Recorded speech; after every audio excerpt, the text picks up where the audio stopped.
I want to start with just some thinking about the time we're in San Francisco and in the Bay Area. Something quite extraordinary is happening around us. It feels like this is the center of the economy on the earth right now. And for those of you who have lived here a while, you will understand when I say that is just shocking, that this town could feel that way. We didn't worry about becoming Detroit, but we worried about becoming Venice, and I mean Venice, Italy, a dying tourist town with a good opera. And that is what San Francisco, that's what many people thought was the most likely trend 10 years ago, 15 years ago. And so to be part of the living economy, once again, is extraordinary. And it is a good thing. We created, I had my minions run some numbers that I'm going to try to remember today. Between 2009 and 2014, we created 70,000 jobs in San Francisco. And if you look at the rest of the regional economy, it's a much larger number than that. And that, I would just submit, that is a good thing. The problem is not with the jobs. The problem is with the failed housing policy and with the failed transportation policy. So I think we need to focus on the right things. And what I think is hard about that is we really don't have anyone to blame other than ourselves for this. And, Ralph Nader got more votes for president than the Republican Party when he ran. We can't blame this on Republicans because they haven't had any power here in a really long time. So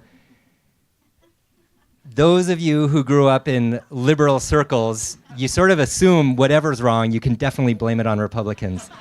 And that's just not true in this case. We made, instead, a series of decisions over many years, over some decades. And those decisions, we came by them honestly. They were, wow, this is a really beautiful place. We really like it here. Let's protect it. Let's keep it the way it is. That's all we did. The unintended consequence, or maybe for some the intended consequence, is that it's really hard to add housing. So over the same period of time that we added the 70,000 jobs, we added 8,000 housing units. That ratio is actually much worse if you go to a broader regional perspective, because virtually every city in the Bay Area that has a fast-growing economy is making the identical decision to not add housing. The consequence of that is very clear, very predictable. Prices go up. And when there is competition, the people with more money win. It's all laid out before us like this tragedy that was written long ago that we're just reading. And this is where I think the problem really lies, is people who see this clearly are either, they own their own homes, so they're actually benefiting from the scarcity of the housing supply, which I assume is a lot of you. So you're not personally quite as worried if you're not personally facing being pushed out of the city. So maybe your level of motivation is a little abstract. Or for I think even more common than that is just the sense of fatalism about it, of like, can we really do anything? Can we really change anything? And I think that's what we really have to overcome. We have to overcome that sense of inevitability, that it's got to be this way because it's been this way for so long. So I'm here to say that it is within our control to make San Francisco affordable again. I'm not here to tell you it's easy. I'm not even here to tell you it's likely. I am here to say that we could make the choices to make it affordable again. That would involve doing a bunch of things. First of all, we'd build more affordable housing. That's the first answer. Affordable housing is expensive. It costs about $250,000 per unit in subsidy. So you can kind of do the math. Do you want to help 10,000 people? Do you want to help 100,000 people? Do you want to help 1 million people? And you multiply that times 250,000. That's how much money you need. So it's very clear that the vast majority of the people who need the help will not get it that way. So that is our first answer, but it cannot be our last answer. The other solutions lie in basically process reform, making it easier to build housing. I did a little math. I didn't. My same minion did this math. And I asked the question, if we increased our density to be the same level as Paris, how many more people could live in San Francisco? Because I thought, Hong Kong densities would freak people out. So you find people who know and love Paris as much as I do, I assume, know that that is a very humane level of density. If we increased the residential density in San Francisco to match Paris, we could add 1.6 million people to the city, on top of the 850,000 we already have. Okay? And we could get denser than Paris if we needed to, by the way. But we've got a long way to go. It would make this city more livable.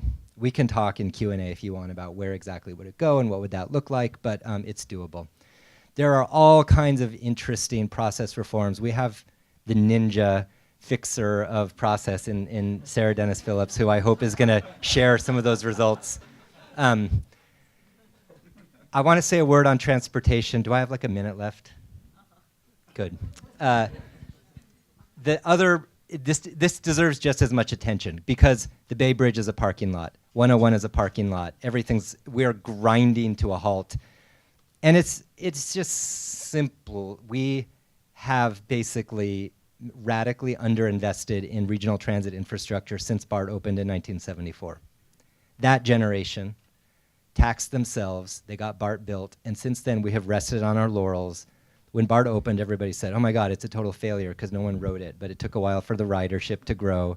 Now BART is full. What we tend to say, the next rider on BART costs $30 billion because you've got to build another tube, but we're actually going to do that. We're going to get going. So transit, again, the federal government doesn't do that anymore, Paul Krugman says, and I think this is very helpful. These days, the federal government is a health insurance company with an army. It doesn't have any money anymore to spend on other things.